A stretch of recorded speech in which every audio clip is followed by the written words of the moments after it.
A Medicaid Asset Protection Trust is a trust designed to help you qualify for Medicaid long term care benefits to pay for the high cost of nursing care in a facility while also preserving assets for your family. You transfer assets to the trust, and done correctly, those assets no longer count against Medicaid's eligibility limits. If you transfer your home, you can still live there. Nothing changes for you day to day. You can be the trustee and maintain some control of the assets that are in the trust. And there are three key benefits for doing this type of a trust. First, nursing home cost protection.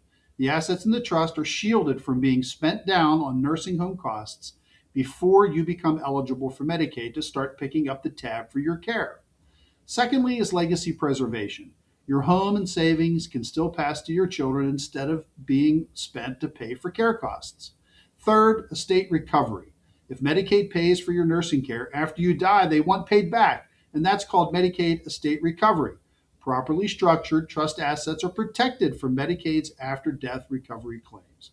But timing is critical. Medicaid has a 5 year look back period, so earlier planning is better. If you'd like to learn more, let's have a conversation. Or you can attend one of my weekly online workshops on how Medicaid and Medicaid asset protection trusts work. The link is below.